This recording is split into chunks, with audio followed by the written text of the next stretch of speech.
En ce temps-là, Jésus disait, « Quel malheur pour vous, parce que vous bâtissez les tombeaux des prophètes, alors que vos pères les ont tués. Ainsi vous témoignez que vous approuvez les actes de vos pères, puisque eux-mêmes ont tué les prophètes, et vous, vous bâtissez leurs tombeaux. C'est pourquoi la sagesse de Dieu elle-même a dit, « Je leur enverrai des prophètes et des apôtres. Parmi eux, ils en tueront et en persécuteront. Ainsi cette génération devra rendre compte du sang de tous les prophètes, qui a été versé depuis la fondation du monde, depuis le sang d'Abel jusqu'au sang de Zacharie, qui a péri entre l'autel et le sanctuaire.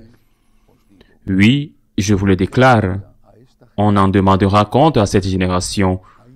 Quel malheur pour vous, docteurs de la loi, parce que vous avez enlevé la clé de la connaissance, vous-même n'êtes pas entrés, et ceux qui voulaient entrer, vous les en avez empêchés. » Quand Jésus fut sorti de la maison, les scribes et les pharisiens commencèrent à s'acharner contre lui et à le harceler de questions.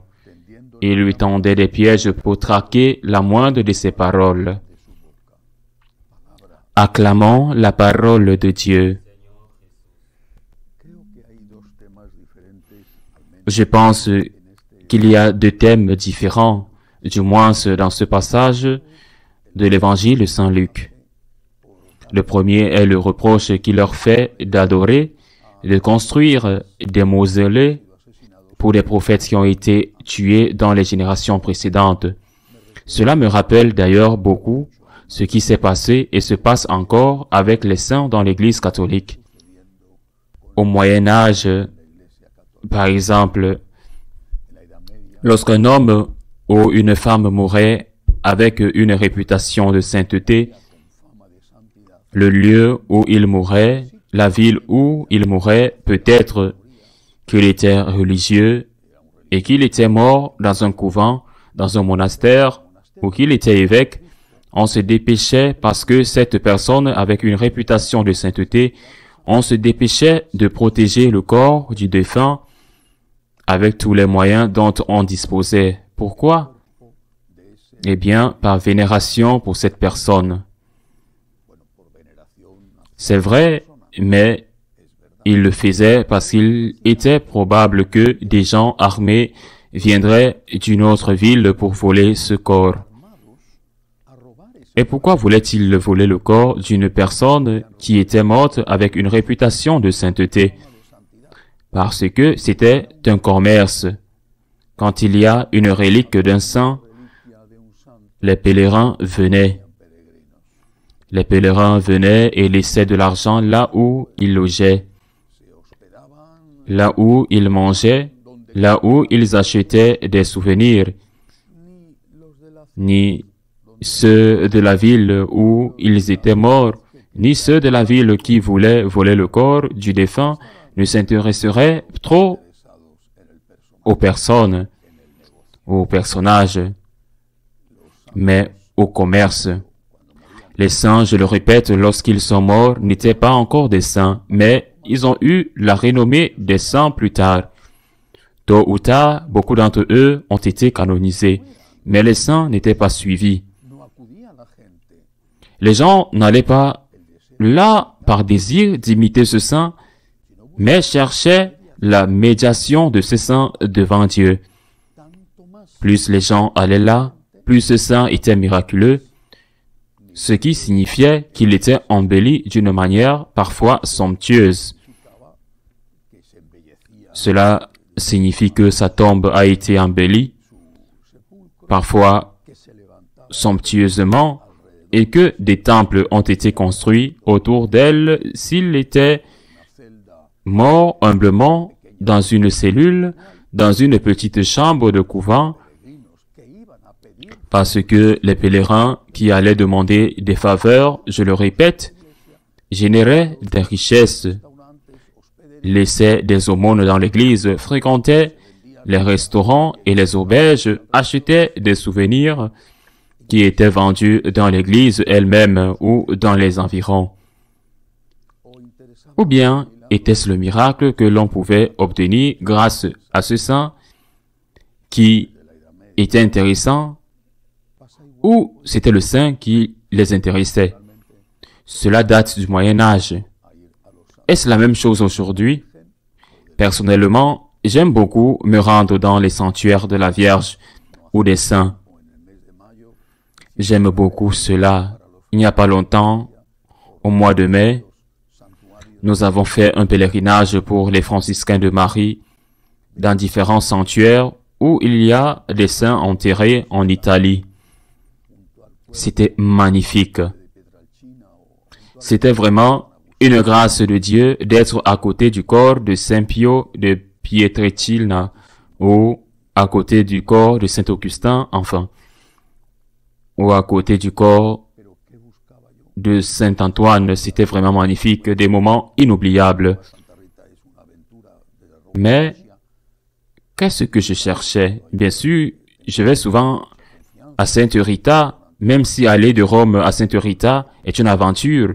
De Rome à Cassia, à Sainte Rita, je lui demande son aide parce que j'ai une grande confiance en son intercession auprès de Dieu. Mais ce qui m'importe le plus, c'est de voir l'exemple qu'ils peuvent me laisser. Sinon, ce serait de l'égoïsme. Je ne me soucie pas de Sainte Rita, je ne me soucie pas de Saint Augustin, je ne me soucie pas du miracle que je peux obtenir grâce à eux. C'est de l'égoïsme. C'est ce que le Seigneur leur reproche et ce qu'il nous reproche. Les saints sont de puissants intercesseurs, mais ils sont surtout et avant tout des saints, c'est-à-dire des exemples, des modèles d'amour, de comportement pour Dieu.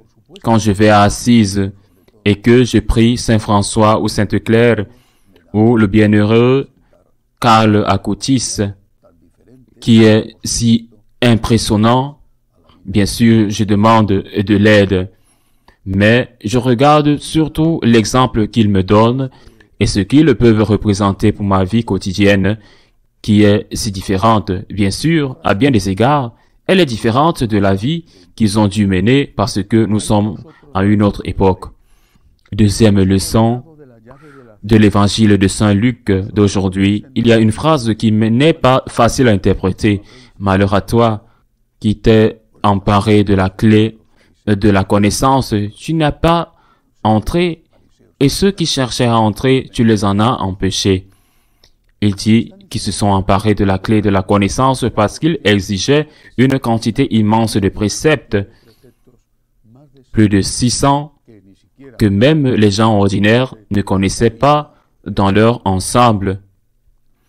Ils exigeaient cela d'eux, et s'ils ne le faisaient pas, ils leur disaient qu'ils n'étaient pas de bons juifs. Eh bien, c'est la même chose qui se produit aujourd'hui quand, au moins jusqu'à présent, dans l'Église, et maintenant, encore certains dans l'Église, ils disent, nous disons qu'il y a des choses qui sont mauvaises. Je parle de moi pour ne pas mettre les autres. Si je dis qu'une personne qui a commis un avortement a commis un péché et ne peut pas aller à la communion, si elle ne va pas se confesser, est-ce que je ferme la porte à ceux qui veulent entrer? Certains diront oui, parce qu'ils se diront, si vous ne dites pas à cette personne qui a avorté que c'est mal, et que vous lui dites qu'elle peut communier sans se repentir et que demain, si elle se trouve dans une autre situation, elle peut avorter à nouveau, cette personne ira à l'église, je suis sûr que quelqu'un va me faire ce reproche. Prenons un autre exemple. Une personne qui vit en concubinage, divorcée ou remariée, vivant en couple sans être mariée. Une personne qui vit en concubinage, si je lui dis, écoute, bien sûr, vous êtes le bienvenu dans l'église, tout cela, la personne qui a avorté, vous êtes le bienvenu dans l'église, mais vous ne pouvez pas recevoir la communion parce que vous Pour recevoir la communion, il faut être dans la grâce de Dieu. Et pour être dans la grâce de Dieu, il faut que cette chose que vous avez faite change. Si je vous dis cela, quelqu'un va me reprocher. Ah, mais vous fermez la porte de l'église parce qu'à partir du moment où vous dites à cette personne qu'elle ne peut pas recevoir la communion, elle ne va plus à l'église. Est-ce que c'est de ma faute si cette personne ne vient plus à l'église parce que je lui ai dit qu'en étant en état de péché mortel, elle ne peut pas communier? Continuons à donner un exemple, puisque nous voyons des choses morales, sexuelles ou de type famille et vie. Pourquoi ne voyons-nous pas d'autres choses? Par exemple, imaginons un tueur à gages, quelqu'un qui tue pour le compte d'autrui, et que je lui dise, tu ne peux pas communier. Tes mains sont tachées de sang. Tu dois te confesser et prendre une résolution d'amendement pour ne plus recommencer. Quelqu'un me dirait, ah, tu fermes la porte de l'église à ce tueur à gages, à ce meurtrier, parce que tu lui dis qu'il ne peut pas communier tant qu'il n'a pas cessé d'être un meurtrier. Autre exemple, un violeur d'enfants, et je lui dis, tu es un violeur. Je suis désolé, tu ne peux pas communier. Tu dois te repentir, tu dois purger ta peine devant la loi. Tu dois te présenter à la police. Tu dois purger ta peine devant la loi. Tu ne peux pas recommencer. Est-ce que je suis le coupable parce que je ne le laisse pas communier? Pourquoi je ne lui dis pas, ce n'est pas grave, tu as violé 5 enfants, mais ce n'est pas grave, les hommes, si Dieu est bon. Suis-je coupable parce que je vous dis que c'est mal et que vous ne pouvez pas communier? Un terroriste qui a posé une bombe, qui a tué des dizaines d'innocents, je ne pense pas qu'il ait envie de s'ouvrir, d'accumuler, mais il y en a eu dans certaines régions d'Espagne, bien sûr, il y en a eu qui se sont présentés comme catholiques et comme catholiques pratiquants et ils ont été soutenus par des prêtres. Ce terroriste vient avec sa main tachée de sang et veut recevoir la communion et je sais que c'est un terroriste et je lui dis non, tu ne peux pas recevoir la communion. Vous avez tué des innocents, vous ne pouvez pas recevoir la communion, vous devez vous repentir, vous rendre à la police, purger la peine pour vos crimes, vous repentir, vous confesser, promettre de ne pas recommencer, alors vous pourrez recevoir la communion. Et le terroriste dit non, parce que je le fais pour mon pays. J'ai posé une bombe dans un supermarché et de nombreuses personnes sont mortes à cause des dommages collatéraux. Je le fais pour mon pays. Suis-je le coupable parce que je dis au terroriste qu'il ne peut pas recevoir la communion? Suis-je responsable du fait qu'il a quitté l'église?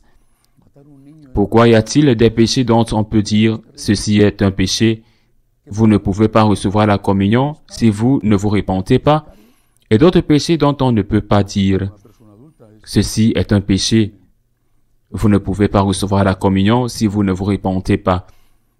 Est-ce que tuer, faire un avortement est moins terrible que tuer une personne adulte par balle, ce que fait un tueur à gages?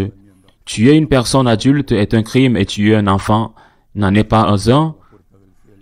Lorsque nous, les prêtres, disons qu'il y a des choses qui sont des péchés et que l'on ne peut pas recevoir la communion à moins d'être repentant et d'avoir un objectif d'amendement pour nous ne fermons pas la porte de l'Église. Aujourd'hui, les pharisiens ne sont pas ceux qui vont en contre-courant. Aujourd'hui, les pharisiens sont ceux qui disent ce que le monde veut entendre et qui se soumettent à la tyrannie du monde. Demandons au Seigneur que nous ne manquions pas de fermeté pour toujours le défendre. Ainsi soit-il.